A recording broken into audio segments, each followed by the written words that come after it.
Mom, why are you holding a criminal? What? A criminal. While I was confused, John approached with a pale face. He quickly grabbed the baby clothes off Henry and threw them into the nearby trash can. Hey. Just as I was about to scold John, my phone rang. It was my mother-in-law. Did you get the gift? It's not another creepy one this time, right? As soon as I heard her voice on the other end of the phone, I realized everything. The package wasn't sent by my husband's grandmother, but by my mother-in-law using her name. Moreover, judging by her tone, she seemed to know about Emma's psychic-like abilities. In other words, this was a declaration of war against us. If that's how she wants it, I've got plans of my own. I've been patient, but if she insults my sweet daughter, I won't hold back. No matter how much she cries and screams, I will never forgive her. I'll bring her down completely. I clenched my teeth. My name is Lisa. I'm 33 years old. I used to work at my father's company before getting married. By the way, my father's company operates franchises. The main pillar of the business is the restaurant industry, such as family-style restaurants. I plan to return to work someday, but right now, my family, which began 5 years ago with my marriage, is my top priority. My husband John also works at my father's company, and we met there. He's a serious person, and I fell in love at first sight and got married. Our relationship was smooth, and soon after getting married, our daughter Emma was born. While my life is mostly fulfilled, there's one major problem. It's my in-laws. Especially my mother-in-law, who sees me as an enemy. I guess it was a bad first impression. I stumbled during our first meeting. I feel like that was the start of everything. I first met my mother-in-law when I visited their house to announce our engagement. I had nothing to be ashamed of. John and I had prepared thoroughly. So, I confidently went to greet them, but then something unexpected happened. It was right after I announced our engagement. I noticed something strange about my mother-in-law, Camila. Camila, are you all right? Oh. What do you mean? Well, you seem a bit pale. I said she looked pale, but that wasn't exactly true. Actually, I have a peculiar ability. I can see people's colors. People in poor health appear in darker colors, while healthy people appear in brighter colors. However, I can't tell what's wrong or the cause. At that moment, she appeared in a dark color. I thought she might be feeling unwell. But since it was our first meeting, I couldn't say that outright. So, I said it that way. But this seemed to irritate her. She suddenly frowned, clearly annoyed. Then she said in a displeased tone. You say strange things too, don't you? You too? When I asked back, she snorted. Yes. The way you talk is very similar to John. Similar to John. I glanced at John. He averted his eyes awkwardly. As I wondered what was going on, my mother-in-law looked me up and down and asked. Could it be that you see strange things too? Huh? John has been like that since he was a child. Saying he sees things that aren't there. Suddenly, she started complaining about John. This is what she said. John had always seen things that others couldn't. She didn't know what they were. But John would say things like, there's a person, when no one was there. Camila thought this was creepy. And now she was asking if I was the same. No, I just thought you looked a bit pale. I tried to explain awkwardly. But she wouldn't listen. In the end, under intense questioning, I admitted that I could see people's colors. You're just like him. It's creepy. But, it's just. Shut up. Get out. Never come back.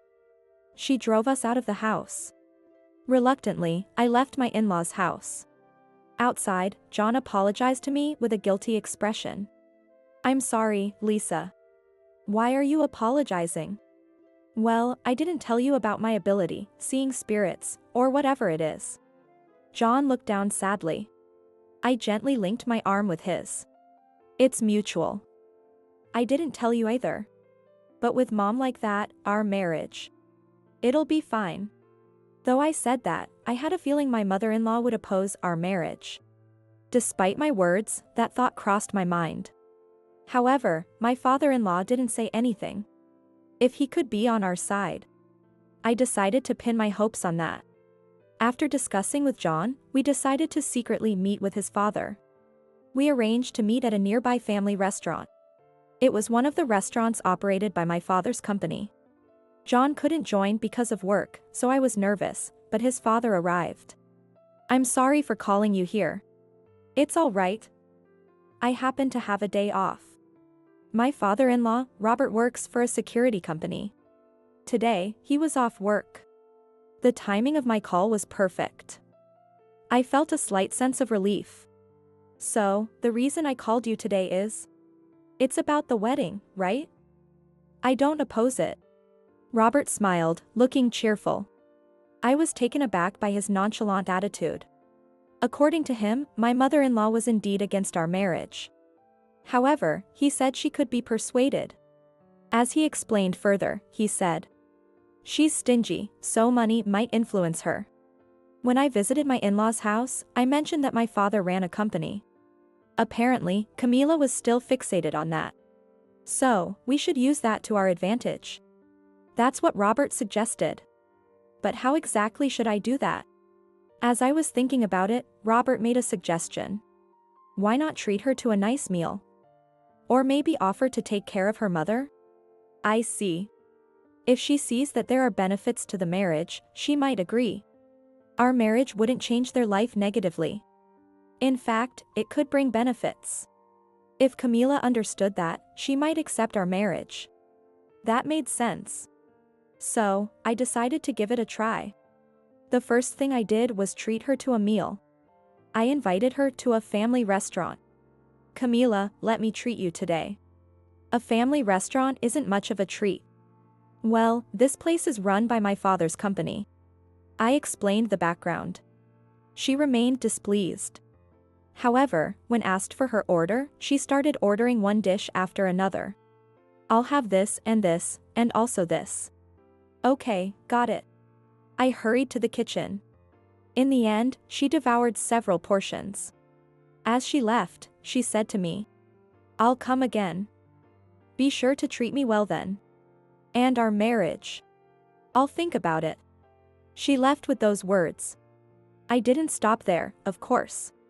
For instance, I also took over the care of my husband's grandmother. Previously, Camila had been doing that.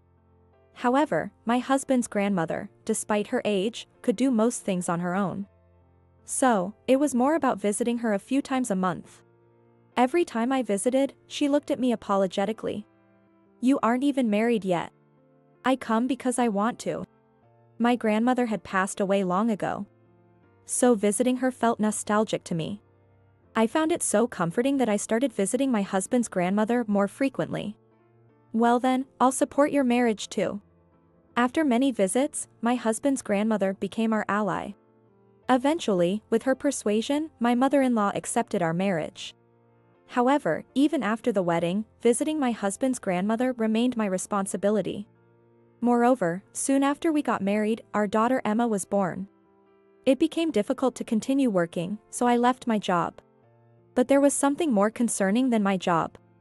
What if Emma didn't like her great-grandmother? What if she threw tantrums and caused trouble? I had such worries at first. But they all turned out to be unfounded. To my surprise, Emma became interested in the antiques that her great-grandmother collected as a hobby. She was so eager to talk about antiques with her great-grandmother that she happily went to visit. I was relieved by Emma and her great-grandmother's good relationship. Time flew, and Emma turned 4. One day, when we visited her great-grandmother's house, Camila was there, which was unusual. After leaving Emma with her great-grandmother, Camila called me into the kitchen. "Camila, is something wrong? How much money do you have?" "What? How much?" I was taken aback. She quickly put her finger to her lips. "Keep your voice down. Be quiet." "Oh, sorry. Listen." She began speaking with a serious expression. "Let's go back a bit." She explained that her husband, Robert, had retired at the age of 65. I knew about that and had sent a gift to celebrate. But that wasn't the problem. The issue was that my in-laws had almost no savings. They would receive a pension from now on. But it would be difficult to live on that alone. So, they asked my husband's grandmother for financial help, but she said she was struggling too and refused. Abandoning her own daughter, what a terrible mother. So, you two need to send us some money. Ah, well, that is. I'll discuss it with John, that was all I could manage to say at the time. After returning home, I immediately discussed it with John. With a sigh, he replied. I had a feeling this would happen. For now, I'll send them money from my savings. So, we started sending money to my in-laws. However, it seemed my husband's grandmother soon found out. During our next visit, she said, I heard you're sending money to Camila. I nodded quietly. Yes, they're having a hard time. They've never been good at planning. My husband's grandmother was Camila's real mother. So, she seemed to understand her very well. I'm sorry for causing trouble for you too. No, it's all right. Thinking about the future filled me with anxiety. There was a possibility that we could continue to be exploited. However, if we stopped the support, she would surely be furious, accusing us of abandoning her. Was there no good solution? My expression naturally grew stern. At that moment, my husband's grandmother gently patted my head. Then she spoke softly. If you keep making that face, the baby in your belly will get anxious too. Huh? Baby in my belly? Oh. You hadn't realized? You're pregnant. She smiled warmly. I was stunned.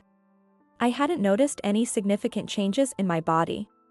I certainly hadn't realized I was pregnant. Pregnant, me? At that moment, Emma, who was beside me, said, The baby is here too.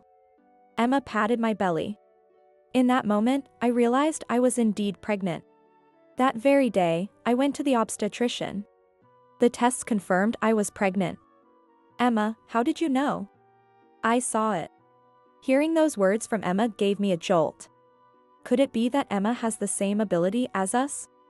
I can see people's colors, and John can see things others can't. It wouldn't be surprising if Emma, our daughter, had a similar ability. I told John about Emma and my pregnancy. Since his mother was around, John suggested keeping Emma's ability a secret. I agreed with him. Thus, Emma's ability became our secret. As my belly grew, I visited John's grandmother less frequently. I worried about her, but my inability to visit also frustrated me. Then one day, I received news from Camila that John's grandmother had been hospitalized. She had fallen ill. Given her age, I was extremely worried. However, I couldn't visit her, so I had to leave her care to John and the others.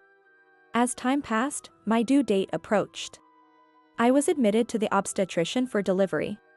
That night, John called to inform me that his grandmother had passed away. By the time I was discharged, the funeral had already taken place. Once I was discharged, the first thing I wanted to do was visit her grave. With that thought in mind, I faced my delivery. Perhaps she was watching over me, as the birth was very smooth. A healthy baby boy was born. We decided to name him Henry. 3 days later, a package arrived at the hospital addressed from his great-grandmother. No way, even now. Inside were baby clothes for a boy. We hadn't told his great-grandmother the baby's gender. But somehow, she knew.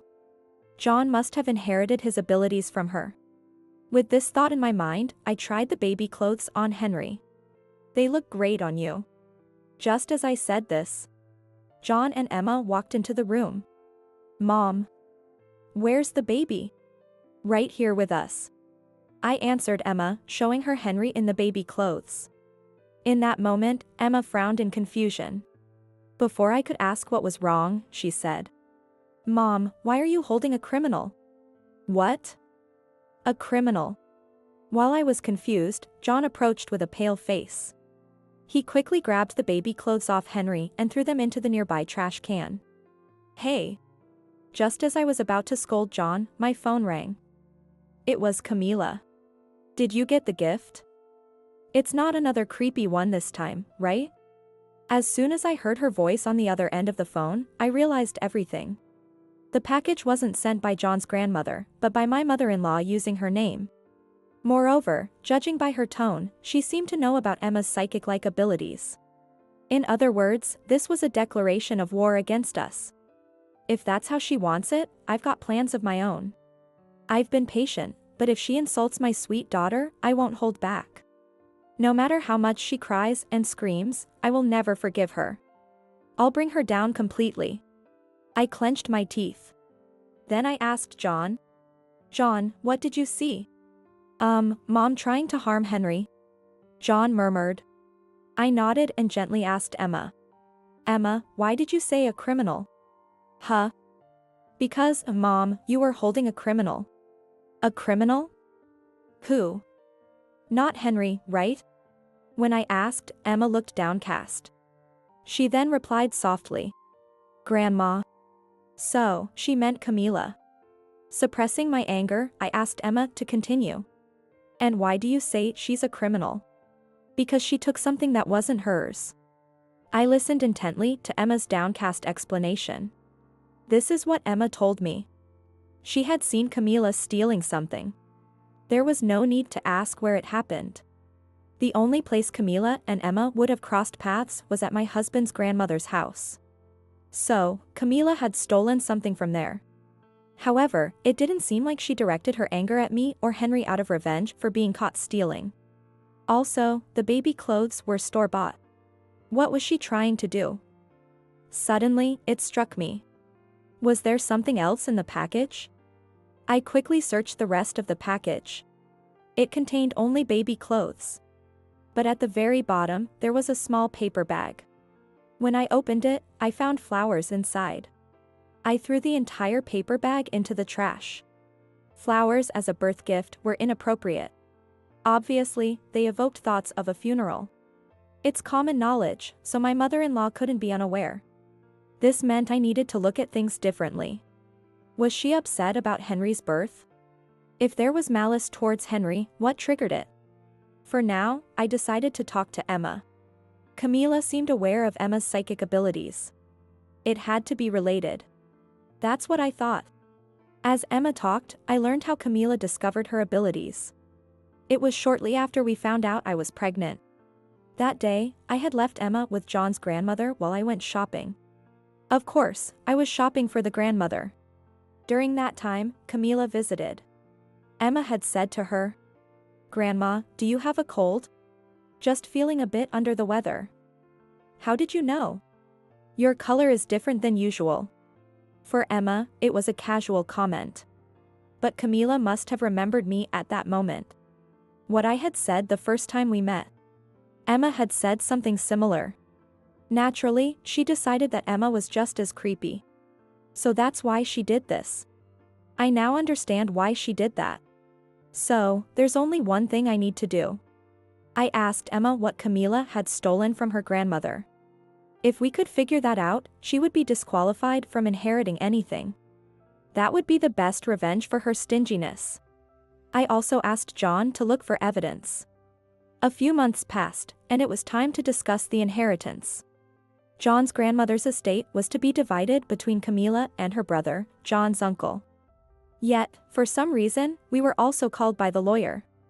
In any case, we went to John's grandmother's house. Camila and her brother were already there, waiting. Oh. Even you came? We were called. By the way, where is my adorable grandchild? Camila looked around. Too little, too late, I thought, and answered irritably. Henry is with my parents. I was hoping to see him, that's a shame. She didn't look disappointed at all. I held back my rising anger and stared at her. Soon, the lawyer began explaining the inheritance. John's grandmother's estate was quite substantial. There was a house and land, along with several valuable antiques. Additionally, there was cash. However, John's grandmother's will specified how the inheritance was to be distributed. The house and land would go to my uncle-in-law, while the cash and antiques would go to Camila. A valuable painting, though not an antique, was to be given to Emma. Why? Great-grandchildren don't have inheritance rights. What are you talking about? Giving it to her own grandchild, what's the problem? But Emma was still her grandchild, not a stranger. She couldn't even bear to part with anything for her own grandchild. How greedy can she be? I was boiling with rage. When there was a pause in the conversation, I exchanged a nod with John and interrupted. By the way, Camila, I heard you were stealing things from here. What? What are you talking about? My words made her scowl. At the same time, my uncle-in-law raised his eyebrows. You were stealing from your own mother's house? I don't know what you're talking about. She played dumb. I pressed further. Emma saw you. She saw you stealing. Don't believe the nonsense from a nasty little child. Camila raised her voice. Next to me, Emma started to tear up. I saw it. Shut up. Be quiet. Camila yelled. Emma fell silent. I quickly pulled Emma close. I signaled to John with my eyes, and he placed his phone on the table. Here's something we borrowed from the neighbors. Borrowed? What is it? It's a video of the neighbor's cat. John said seriously. At that moment, Camila burst into laughter. A cat video? Are we all going to enjoy it together? No. It's actually footage from the pet camera. You're in it, Mom. It was from a few days ago. John had gone to the house next to my husband's grandmother's. John asked the neighbor if there had been any unusual activity at John's grandmother's house. The neighbor said they had seen my mother-in-law carrying things out of the house many times over a long period. Moreover, she had been caught on the pet camera multiple times, and the neighbor had kept the footage. So, we borrowed that footage.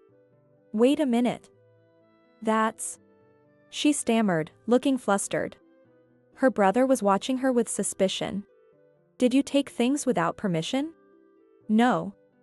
Mother asked me to take care of them. Camila stuttered, trying to make excuses. But John delivered the final blow. Your excuses are pointless. We confirmed that you sold the items without permission. What? We also have copies of the purchase records from the thrift shop. With a bang, John placed an envelope on the table. Inside were papers labeled as purchase records. Pointing to the documents, John continued.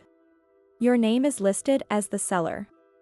You sold paintings, vases, and more. That's... What's your explanation?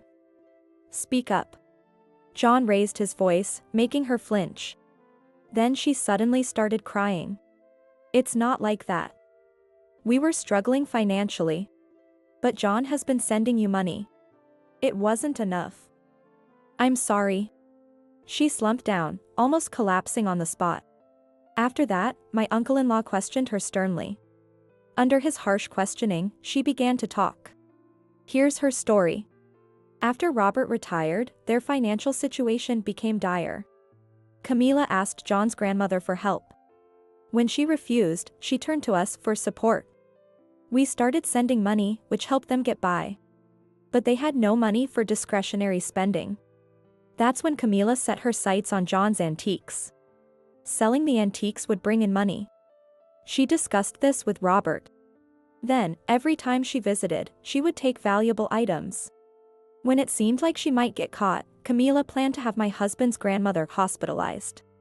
She wanted to temporarily hospitalize her and take out as many antiques as possible during that time. While she was plotting this, John's grandmother fell ill for real. This made it easy for Camila to get her hospitalized. From then on, she had free rein. She took out valuable items one after another. She even took cash and had my father-in-law transport larger items with his car. All of this was caught on the neighbor's pet camera. I checked earlier, and many antiques are missing compared to before. As per the will, they're mine now. I just took them early. Camila brazenly retorted. I couldn't stay silent any longer. Is this a lifetime gift? That would mean taxes. Taxes. Oh, no, that's not it. My mom asked me to sell it, yes, she asked me to sell it. Then where did the money go? When I asked my mother-in-law, she started making excuses. I used it for hospital bills. The amount seems too high for that, though. I also bought household items, used it for various things.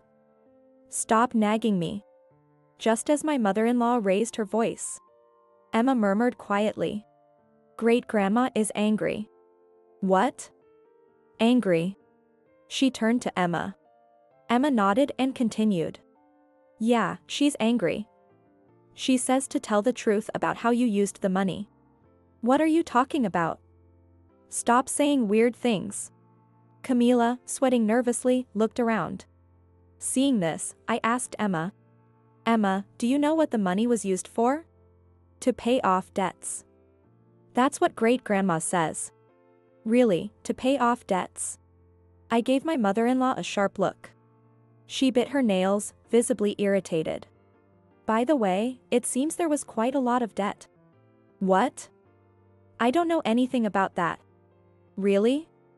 Because we have all these demand letters. I tossed a pile of demand letters onto the table. Let's rewind a few hours.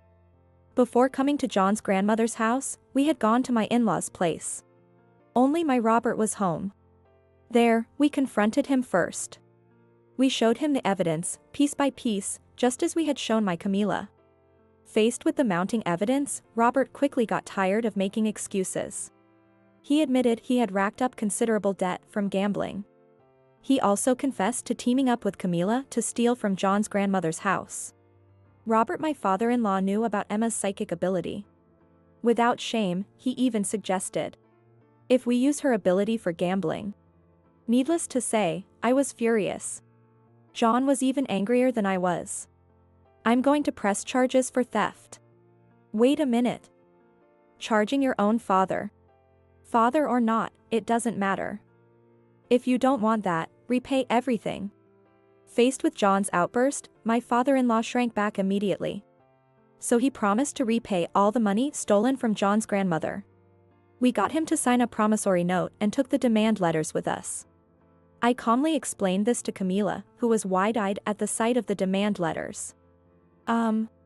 There's no need for excuses. For now, please renounce your inheritance. I said, and Camila scowled. Why? That's a separate issue. If you renounce the inheritance, you can use it to repay the debt. Either way, you need to return what you took. My mother-in-law fell silent at my words. Then my uncle-in-law raised his voice. Enough. Either way, you have to repay it.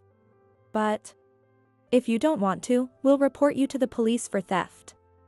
Which will it be? Choose. Most likely, due to it being theft among relatives, the punishment in this case would be lenient. However, it would certainly not sound good. Other relatives would likely distance themselves as well. Perhaps thinking of this, Camila knelt on the spot. All right. I'll renounce the inheritance, she said in a small voice. After that, the lawyer present began the process for the inheritance transfer. With Camila's declaration of renouncement, it was decided that the formal procedures would take place later. Thus, the inheritance discussions that had entangled us came to an end. Let's head home now. I'm sure Henry is waiting for us. Emma, let's go get the picture you received. John stood up with Emma. But then, for some reason, Emma shook her head. What's wrong, Emma? Wait, great-grandma says. Emma pointed to the corner of the room. I looked over, but saw nothing. However, John seemed to see something. He nodded and smiled at Emma. All right. Do as you like, Emma. Thanks. Emma said and walked over to my mother-in-law, who was still kneeling. She gently patted her shoulder and said quietly, Great-grandma has something for you. What? It's in the storage shed. Emma pointed to a corner of the yard. There was an old shed. In the shed, what could it be? I knew the shed was there. In fact, I had taken cleaning tools from there when I cleaned the yard. But I hadn't seen anything else. It seemed unlikely anything had been added later. If it were something valuable, it wouldn't be left outside. Is it in the shed? Yes. She says to open it quickly. John nodded too, so although I couldn't see, great-grandma must really be there. Sometimes, strange things happen. I felt a warm glow in my heart. The shed. The shed. Camila dashed out of the living room. And the moment she opened the shed door. No way. There's gold coins. Her scream echoed. The loud noise startled Emma, and she covered her ears. Yes. Now we can pay off the debt. Just as Camila said this, her scream echoed around us. Wha? She collapsed in front of the shed. Camila. What happened? What's going on? I instinctively shielded Emma. Meanwhile, John ran to his mother. He quickly turned back to me and said quietly, Lisa, call a taxi. What happened? I asked, my heart pounding. Amid this, we could hear my mother-in-law's voice. Why, where are the gold coins? Looking closely, her hand was red. Nearby, there was a large centipede. It looks like she was bitten by this centipede. It hurts. Where are my gold coins? My gold coins. Until the taxi arrived, she kept mumbling incoherently. Afterward, we checked the shed, but found no sign of any gold coins. What did she see that made her think there were gold coins there? In the end, the truth remained unknown. The strange occurrences continued. When we took her back home after getting treated at the hospital, we found my Robert there, suffering from back pain. On my way back from the convenience store, I found a wallet stuffed with cash. He threw his back out trying to pick up the wallet. But when he looked again, the wallet was gone. Moreover, there was no one around. At that moment, he realized.